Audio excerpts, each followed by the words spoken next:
Yes, I'm so happy to be here on the IBC 2014.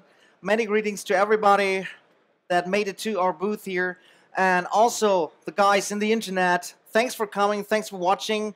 There's a lot of stuff I'm going to show you, and what I'm going to show you is the features, the new features of our Cinema 4D R16. This is the release, with some fancy sound as well. But first of all, I would like to, this is me by the way, I would like to give you an idea of Maxon's mission. We want to create the most effective and flexible 3D software on the market. It's very important. You have to work with this every single day. You have to rely on that, and that's very important to us. So 3D in general is very hard and complex, but we try to find a way in Cinema 4D that everybody can do this. You're a newbie? No problem. Simply use some tutorials. You are? Simply use some tutorials on YouTube or a quick start manual and you can get results in just a few hours. So this is not really the case with every 3D package out there. And we want to make 2D users move to 3D. That's also very important because most of the people that are using After Effects, they don't like to go to 3D because it's complicated and hard. That's why we have the collaboration with Adobe. And if you buy After Effects CC, you have Cinema 4D integrated for free.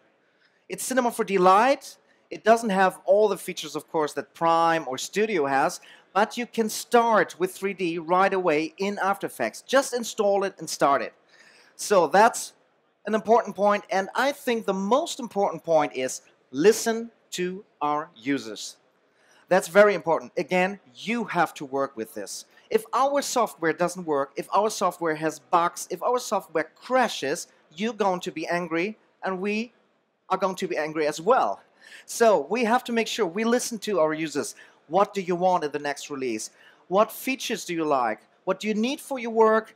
Is the usability really as we thought? So this is very important. We listen to you. So first of all, I would like to give you an introduction about myself. I started with 3D in 2004, and it really came to me as an accident. I'm a musician. I was a musician my whole life, but there was a point in my life where I thought, okay, music is great. I have passion for that. I have to do something with passion. But I want to earn money at the same time, and that was hard. So I thought, okay, you have to find something with the same passion. And I didn't really search for it, but it came to me on my dad's computer. He had Cinema 4D there. He was using a HyperNURBS on a cube, and he extruded something, and it was round. I was like, oh my God. Oh. I fell in love with this in a second, and I thought, this is what I want to do. Working with clay in 3D, oh my God. So, of course, I thought at that time, if I want to use the 3D program, I have to choose the right 3D program now. I don't change the program after years, because you learn it, it's a hard time, and then you don't change the program. So I thought, try other 3D packages. And this was really my reaction when I first saw Cinema 4D. Like I said, HyperNURBS, wow, everything's round. In 3D, wow. So, I of course tried other 3D applications, and this was my very initial reaction to that. You can see I wasn't really impressed. And it's not like I don't want to say other programs are bad. It's not the case. Every 3D package that is out there can do amazing stuff. It's more like you open it and it's new for you and you think, oh, what's this? What's that? Okay, that's a cube. Oh, I can't rotate it. So that's very hard. And Cinema 4D really, even in that time, was already so easy. So it was intuitive. I click this and that, and then I think, oh, this is working like this is working like that. And after a few hours, I had a result. So I got back to Cinema 4D, and I was happy. Yay! Best program in the world. So, we come to the new features. It's only 10 years after. Unbelievable, time runs. 10 years after, and we've got Release 16. And every year, I'm standing here telling you, wow, people, we've got the biggest release in our history. And that's not the case this time.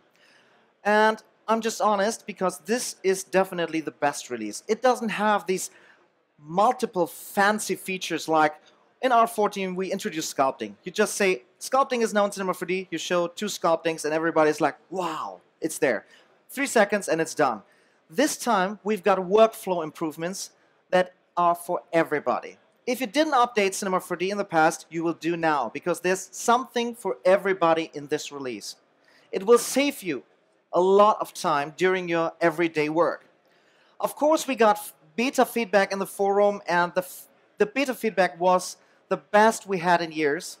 People were really like, oh my god, finally this is there. Oh my god, now I can use that, and now I'm faster than ever. So, because I don't like to say, let's start with the small features, because they seem to be small, it's probably not that much of a programming time, but they are actually, to some people, not that small, because it's something that you just have there with one click, but it saves you hours of work. So I just going to call that the pearls, and later on we come to the diamonds.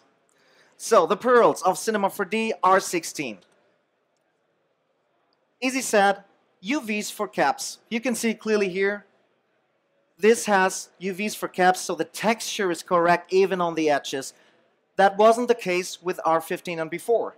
So you can see this is just a small thing, but it saves you a lot of time. You don't have to fiddle around with UVs afterwards. You just take that, convert it into a polygon object and use it right away in MoGraph or whatever. So, next thing, interaction tag. That's pretty great. There's a small video that shows the simple feature of the interaction tag. It was actually done for character animators. Character animators, what are character animators? They are incredible people, but they are also artists. What do artists not like? Tell me. Interfaces, sliders, technical stuff. Of course. So they want to go into the software right away and start animating. They want to just to see the character, the face or whatever, and start right away. With the interaction tag, you can do that with, for example, post morphs of the face. Let's give you a small example, a very simple example, what the interaction tag does. This is the interface, the parameters you have there. These are 3 objects, and I define one side. I make a polygon selection with a polygon selection tag, you can see there, and a right selection. And now with the interaction tag, I just hover over the sphere, and I drag, and this drives the parameter, not the parameter, but it moves the other object, and the right side moves the object on the right side. So this is what it simply does. But you can, of course, do more sophisticated stuff. Just click and drag. You drag over an object, and you drive any parameter you want. So no search in the object browser. You just click and drag, and you drive the parameter. And this is what it was actually made for. Of course, you can do anything you can imagine with it.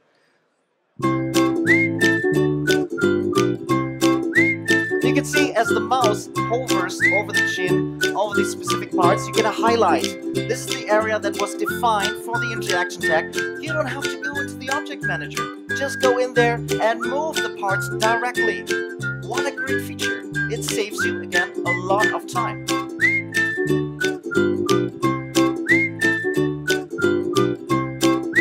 And as I said, artists are going to love that because they don't like interfaces, I can tell you.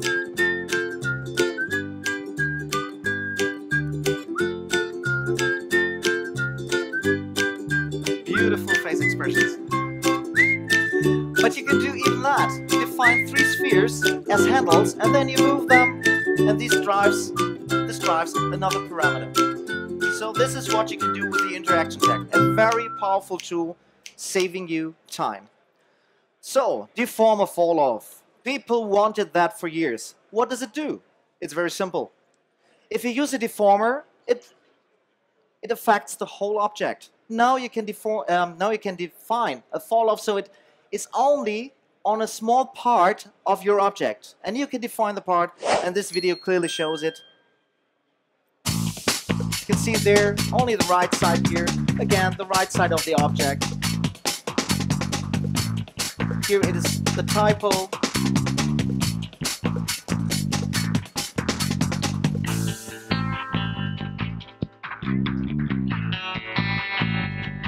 And this is very important for people that work with deformers, because that wasn't actually possible before. And now every deformer has it. Yeah, deformer fall off. Let's go to the next feature. This is also nice. Mesh check. You're working on a model, and for example, you want to give it away to a 3D printer, or you want to give it away to another guy that has to work on this. You want this object to be perfect. No polygons intersecting. Probably the guy that works on that can live with that if he is only animating it, but when it comes to 3D printing, for example, the 3D printer simply says, not printing this. It has intersecting polygons. I can work with this. What do? You look inside your object. You can't find where are those intersecting polygons. You can see them. With mesh check, you can. You simply activate mesh checking, and you can see that, for example, complex poles has a purple color, and you've got 20,788 complex poles. Not good. So, if you select this, you get an indicator here. This is here the color coding.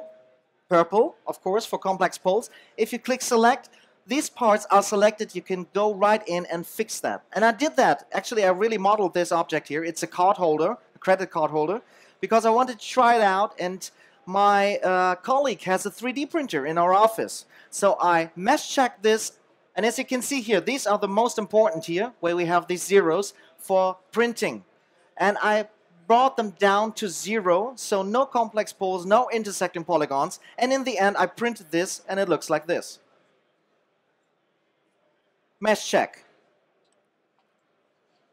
R16 exchanges, we do that every year. It's important. You're working with different companies, with different guys on one project, and FBX and Alembic, for example, need to be up to date, and they are.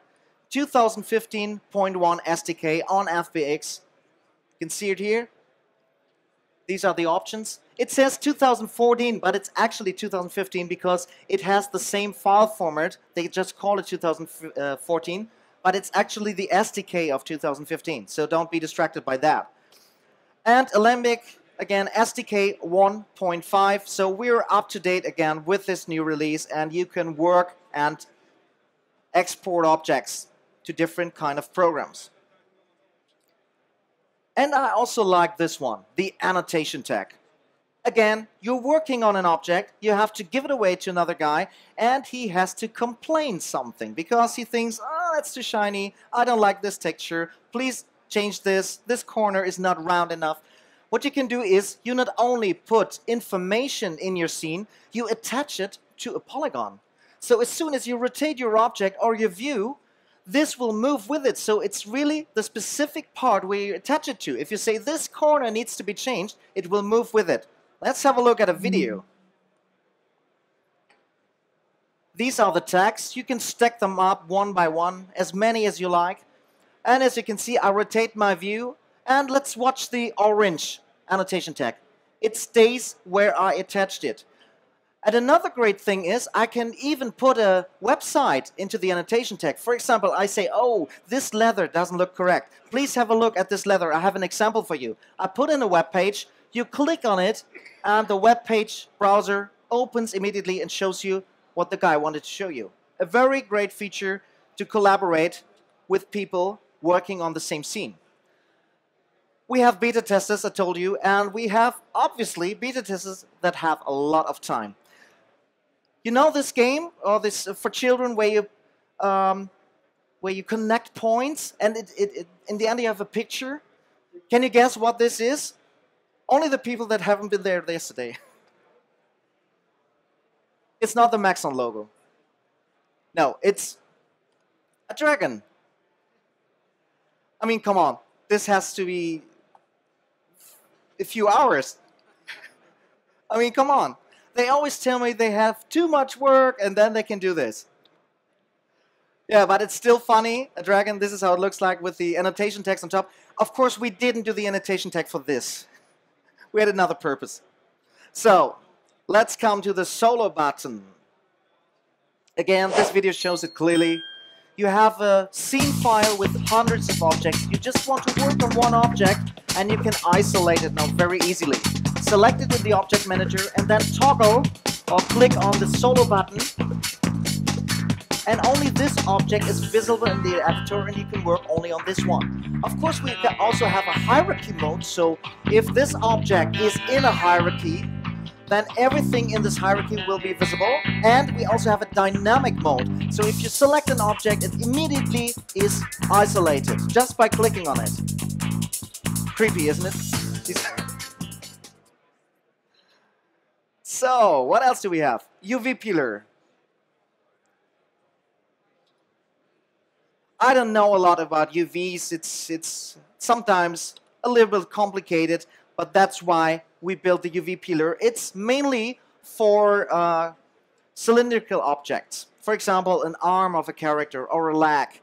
So if you have cylindrical objects, this will help you a lot because you can define how the UVs are placed on your texture. And you have a visual feedback here in the editor as well here, so you can see how the UVs are placed on your texture. I think that many people who have to work with UVs, they're going to love that because, again, it saves time. That's what you want. Time is always short. Sculpting improvements. I can show you all the sculpting improvements. If you want to see the whole list, go to a web page. There's actually a lot of sculpting improvements. So I'm going to show you some of the sculptings that have been done since our release 2 years ago. Isn't that amazing? I wonder who did that. No, just kidding. Patrick Goski did these two. And again, a small video showing what you can do. Only a few features. There are a lot more under the hood. You can see we can now define a spline on your object, and then you can draw on the spline and it snaps, and you can define real straight lines with it. Use any spline you want to sculpt on your object. Unsubdivide is also a great feature. Let's say you get an object from a different kind of sculpting program. It has millions of polygons, but you want to work with it in Cinema 4D. You want to sculpt on that. It's not possible because you don't have the single levels. You just have one level which has millions of polygons. This algorithm in the sculpting features, the new sculpting features, is incredible. It unsubdivides this OBJ, for example, that you import and tries to recreate all those levels. So you can start with level 0, 1, 2, 3, 4, and so on. So you can work on a sculpting from a different program in Cinema 4D. And this is great. And while I was talking, there were other features that you can see. For example, if you click now and you have a mask here, it will be invisible during drawing, and then it comes back when you release the mouse button and stuff like that. There's a lot of good stuff in there. I really recommend to look up the features if you do sculpting in Cinema 4D. But we go on to more pearls. So we're not at the diamonds yet. Bevel deformer. We introduced the Bevel tool last time in R15, and we thought we can go further because the Bevel tool is great. For the people who doesn't know what a bevel does, what a bevel tool does, you don't know. Okay, I explain it to you. It's actually, in real life, nothing has 90 degrees. You think it's there, 90 degrees edge. It's clearly 90 degrees. But if you look closely, there's always a small rounding on every edge. You do a rendering, you've got the greatest light in the world. You've got textures that cost you 5,000 euros. And then you render it. And people that don't do 3D, they look at it and say, nice but unrealistic. And that's probably because you have rendered without doing a bevel on the edge. It's important. The eye sees that. And you can see here, the bevel deformer is here. And what the bevel deformer has, what the Bevel 2 doesn't have, is it's non-destructive. You use it as a normal deformer under your object. As soon as you deactivate it, you have back your object that you've created, that you've modeled. So, this is how it looks like here. And I've got a few examples. Bevel deformer, in this case, off. You can see it clearly on the edges. And with the bevel on, You can see it even in these small parts here. With the bevel deformer, it looks much better. And because it's non-destructive, you can simply deactivate it and you get back to your normal object, and you can even animate the parameters. On the left side, animated parameters of the bevel deformer, so you can really sophisticated animations with this. Think outside the box, and you can even do some MoGraph stuff if you want to.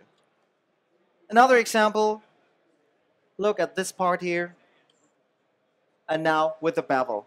It's sometimes very tiny, but it's important. And you can put as many bevel deformers onto your object as you want, because you can define an edge. If you want only this edge to be beveled, make a selection of this edge, create a selection tag, and tell the bevel deformer only to work on this. The rest isn't affected. And you can then put as many bevel deformers in there. New by-render. In R15 and before, we had one renderer for hair and one for sketch and tune. And our programmer did a whole new engine that combines both. So this takes care of sketch and tune and hair at the same time, and it doesn't change anything for you except time. Of course, you want to load your awesome scenes from R15, and they have to look the same. We don't want you to change that. So we just increased the speed incredibly. In this case, it's a very small example, 59 seconds preparing time, 1 minute to finish the rendering, and in R16, 30 seconds preparing time, and 40 seconds to finish the rendering. And the next example is even better. R15, for the very same scene, 7 minutes 49, and in R16, 4 minutes 19. That's nearly twice the speed. And when I switch between these two pictures, I actually rendered them. This is not the same picture. You can see there's no difference. I rendered both R15, R16, and put them into the presentation. So it's really the same look, but much more speed. User participation. We get back to, we listen to our users. Very important. Now, if you install Cinema 4D, there's a pop-up that says, do you want to participate? And what we get when you participate is your usage of Cinema 4D. Please believe me, we don't collect personal information. We're not NSA, and you can cancel it at any time. You can see what we're transferring. It's really just that we want to see what button is clicked the most, which menu is used the most. Do you use any preference? Do you change the preferences immediately? So when we see 100 people use this tool and they change one preference, like 80% change the preference, then we know we have to change something, because 80% do that immediately, so we have to do something. And that's the only thing that we get, information of your usage in Cinema 4D, and this helps us a lot to improve your usability and user experience in Cinema 4D. So this is the data that we get in our office, and we can analyze it and make Cinema 4D even better from release to release. So, even more jewels. We've got new animation dots. They are bigger now. You don't have to hold control and click. You just click them to animate. We've got improvement in the timeline baker, bake all objects at once. We've got improvement in the symmetry object. If you work with a symmetry object, now the points at the axis, they are clamped. You can't destroy them, and you don't get a hole in the middle of your object anymore. And for example, you can work on both sides. So as soon as you rotate your object, the points flip to the other side, then you can work on the right side, and if you want to work on the left side, rotate your view and the points flip again. So you can now work on both sides if you want to. We've got selections for generators. We've got Boolean selections, like you've got a Boolean operation, one object sticking in another, and now with one click, you get a selection tag of only the intersection from these both objects when you combine them to one. And then you can use the bevel deformer afterwards and only bevel this small part. You don't have to go in there and search for the part that is intersecting. It does it for you. Undo for script manager. I think people that do the scripts, they will love it. Finally, they have an undo. Create single object for parametric objects with caps. Right-click context menu for the texture manager. Double-click UV tag for UV view, and many more. We have a full feature list on our webpage. Look it up. Now we come to the diamonds. And diamonds are not only a girl's best friend, but also a friend of the Cinema 4D user that wants to save time and do great stuff. So, Polygon pen, I love this one. I can tell you I love this one. What you can do with this, and this is on the fly, without switching tools. You don't have to select the Polygon pen and then you go to the knife tool or you go to another tool. Stay in the Polygon pen and you can do this. Point edge move and point edge extrude, of course. Polygon plane and normal move. Polygon extrude. Point edge polygon delete directly. Edge subdivision, edge to arc, edge split, and knife actions, all in one single tool. I think it's like 25 features in one tool and more. So here's a small video showing some of the features that you can do with a Polygon pen. I'm creating here a simple polygon, then I subdivide this edge here, and now I create arcs by activating create half circle. This creates exact half circles on my surface. Now I extrude this, I extrude that, and get this. You can of course also create arcs in the air, and if you don't release the mouse button and move it, you can change the subdivision as you want it.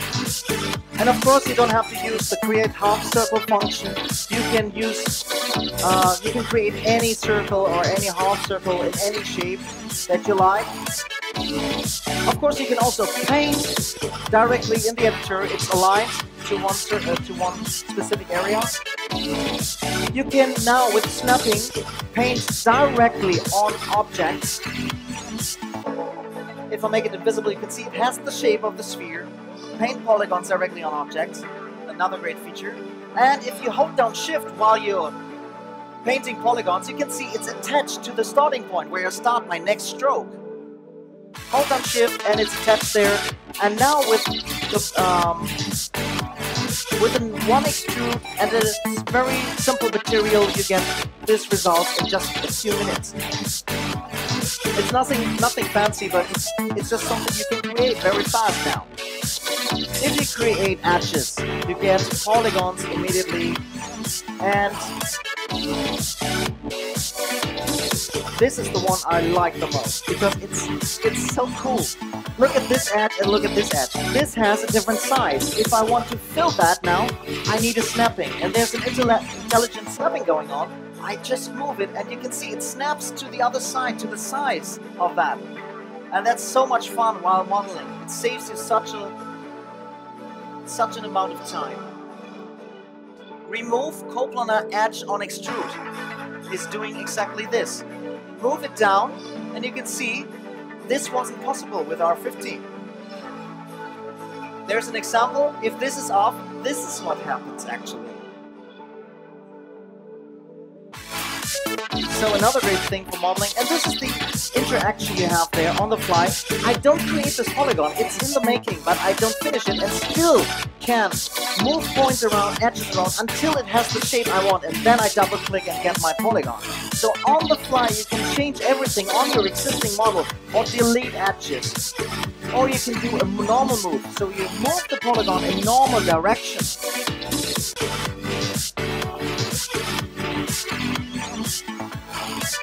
This is the quad strip mode to create polygons in a very fast way. And here, it's like a bridge or the fill tool. You just click there and it fills it automatically. You don't have to go to every single point. This one here, extrude an edge with control, then hold down shift and move your mouse and you can create an arc with that. You just turn around the edge. Also, of course, knife actions, they are in there. Just wipe over it and you have a knife action. And you can see snapping is for points and edges, and again, it snaps to the correct size of the other edge on the other side. And this is my favorite one, an idea of my colleague. Our heart beats for the Polygon pen, and I can assure you it will do for you if you work with this. You will miss it if you go back to R15. Another great thing that you can do, and it's actually no feature of the Polygon pen. It's just that you can do that in conjunction with a cloner. You create an empty polygon, then you create a cloner and define a sphere there. The empty polygon is invisible, so as soon as I paint on my surface, with snapping with a polygon pen, you don't see the polygons, but what you see is for every polygon, because of the cloner, you get a sphere. What is that? It's clone painting. This is something people wanted for years, and now you can paint clones on surfaces. Let's have a look at that. Wipe over it, and it snaps to the surface. And have a look at it. If I rotate, it perfectly snaps to the surface. How great is that? Cogwheel. Of course, we had a cogwheel before, but it wasn't very accurate. So we thought if we redo the cogwheel, it needs to be perfect. There needs to be every single parameter so you can create every cogwheel that you know in real life. And we wanted you to be even able, if you create your cogwheel that you have to recreate from a specific part of a machine, that you can print it and use it in real life because they are so accurate. Look at these examples. Here are some of the examples of the cogwheels that you can create. And of course, there are no limits to your creativity, so you can even create stuff like this, which is no cogwheel, but you can use it for whatever you want to use it for. MoGraph stuff, or think outside the box and create stuff like this. Very sophisticated tool. And here are some examples of that. You can see the cogwheels here and here. And this is a small animation. And you can see here how it works. Cogwheels are implemented into this and they rotate and work together. So cogwheels, any kind of cogwheel is no problem for you at all with R16.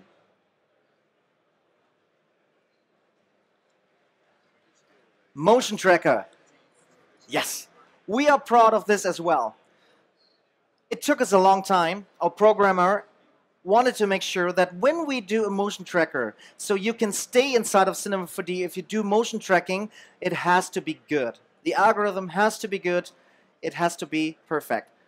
Who does not know what motion tracking is? Then I explain it. When you work with Cinema 4D, you do 3D, of course. You create 3D worlds and render them. But what if you want to put video footage into your scene, and then you have something that you filmed, and then you want to put a 3D object in there? The thing is, you move with your camera. You've got a special shakiness or special movement. Now you put your 3D object in there, the camera does this, and the object stays where it is. So it floats. What you need to do is calculate the perspective and calculate the movement, recreate the movement of the original camera that filmed this, and put this movement as an animation into your 3D scene. So when your 3D camera moves, it has really accurate movement, the same movement as the camera that filmed this. Then the object and the camera, the filmed object, have the same movement in the end. And that's important. So we did it again, like with the sculpting. We thought sculpting, people need this. They can stay in Cinema 4D. They don't have to switch to a different program and sculpt right away. We thought the same with the motion tracker. And here are some examples. And please have a look at how accurate this is. Like I told you, this is a film. This is the 3D object. The camera has a movement. The movement for the camera of the 3D object is exactly the same. So you can't tell. It looks like this was really walking there. This is the same again with the editor view in between. And I've got, of course, another few examples for you. This is done by my colleagues Matthias Bober, Josh Johnson, and Dimitris Katsafourou. And they did an amazing job on this one here. This really looks great.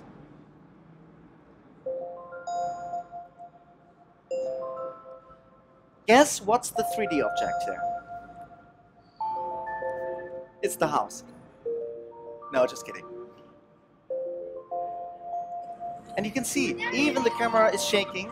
The shaking for the 3D object of Cinema 4D is the very same. It's so stable. And this is how it looks like in the editor. Here are your tracking points. Cinema 4D calculates the tracking points. And here you have your 3D elements on top of the video. Green means perfect tracking, perfect calculation. Red does not mean bad tracking. It just means not 100%, but still accurate enough to use it. So, of course, we have manual tracking in there. Later, please. We have manual tracking in there. So everybody can do everything with every parameter, so you can manual track stuff. But of course, we also thought about the people that start with this. So there's a one button full solver. You load a video, it does everything for you. It does the recreation, 3D solve, everything. So you can start right away putting your 3D object into your scene. So there's something for everybody. You start with motion tracking, do it. You're already a motion tracker, do it. Another example, this is the editor view. This is the final render. I wouldn't want that at home, by the way. And another example from my colleague Matthias from Maxon US. This is again the editor view. You can see the tracking points here, how they are attached to the video. And this is the final result.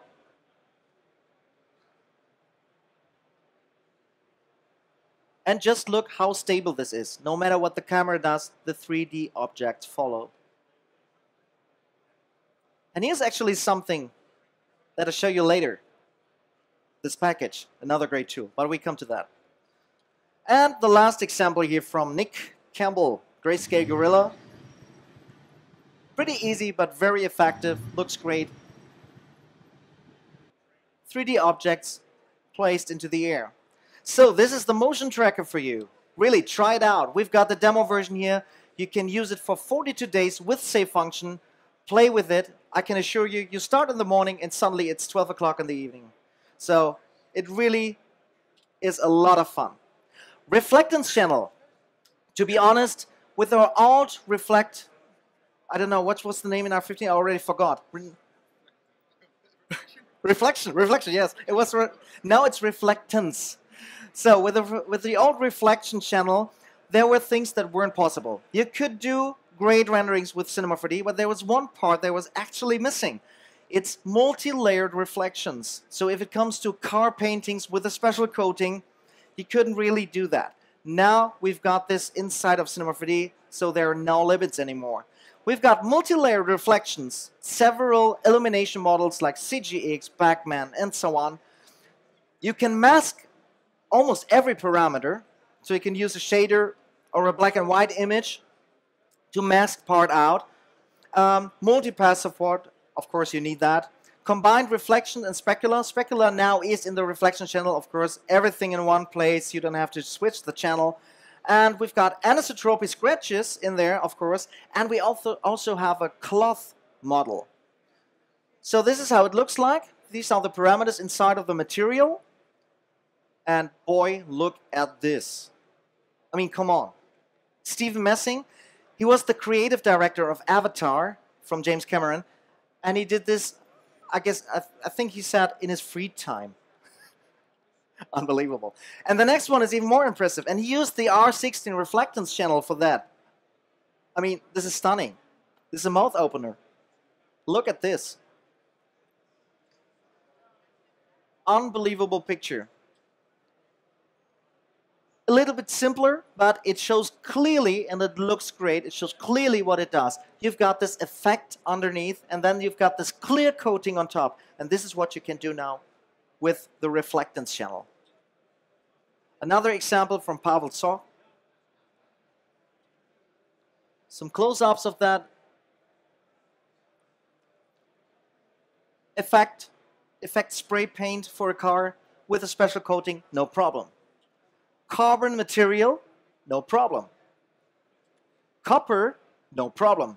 Here you can see the anisotropic scratches underneath. Another example from Eric Smith. Great looking statue.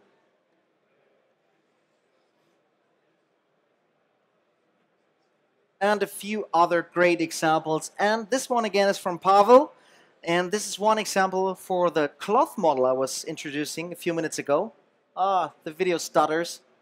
That's a pity, but you can still see the structure here.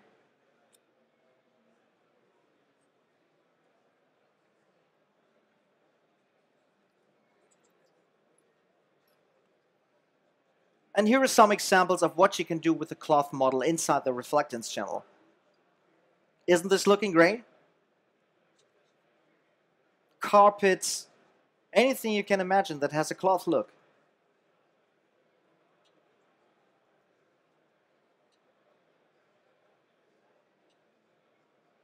If you change the parameters, this is just one example. If you change the size of the structure, it looks like this by increasing the size.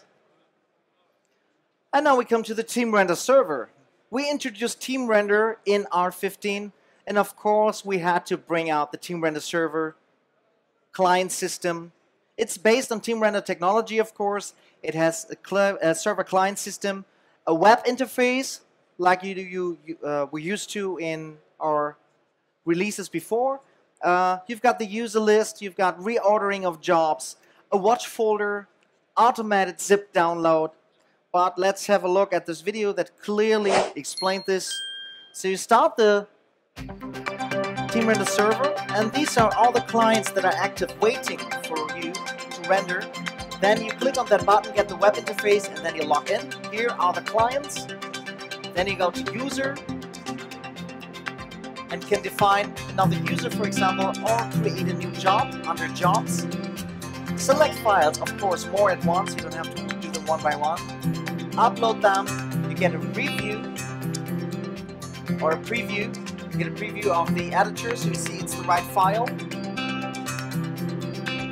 And what you can see it's rendering there. The orange indicates that. And we also have a folder where you don't have to create a job. Just drag and drop a Cinema 4D file with texture in it, and immediately you get this job. You can right away render. Without creating a job, it's very easy. Drag and drop, and the job is there.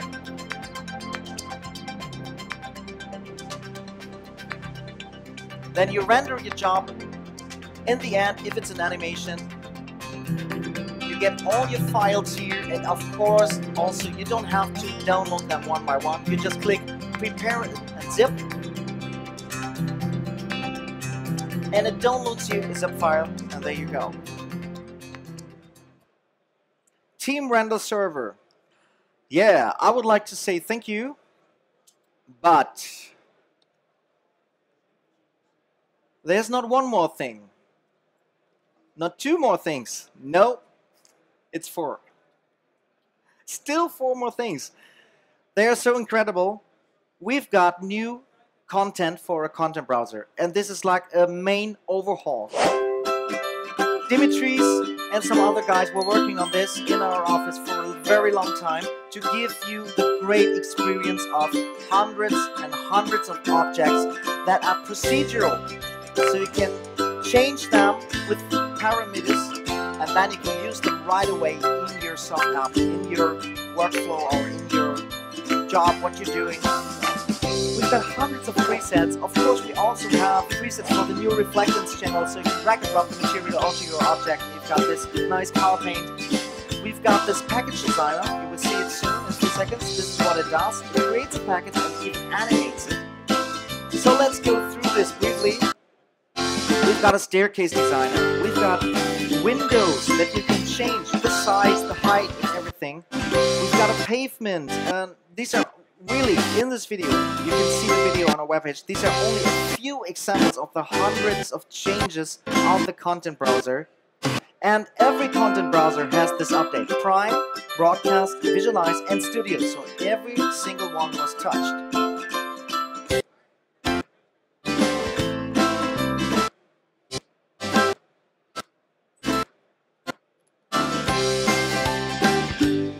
So a lot of work went into this, and we're really proud of how it became a really great content browser with stuff, presets, and tools that you can use for your jobs. So the new content of the content browser, we also have a house builder preset. This is so cool.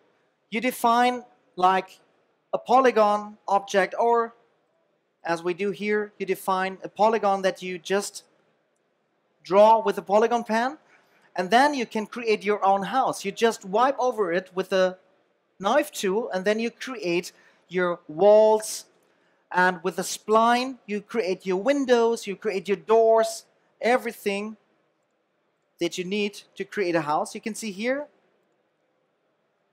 there it goes, wipe over it, another wall, wipe over it, another wall. Of course, you can change the shape of that afterwards, simply move stuff around to change the sizes of the single rooms,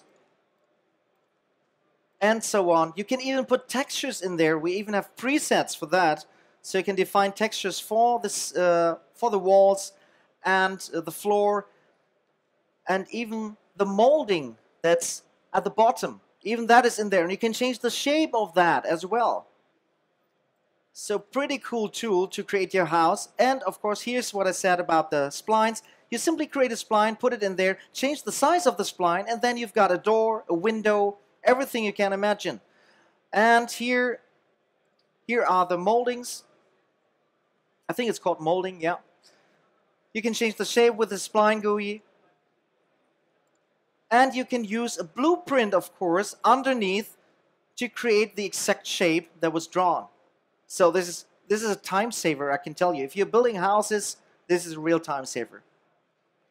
So I think I have to speed up a little bit. The package designer, fold my design preset.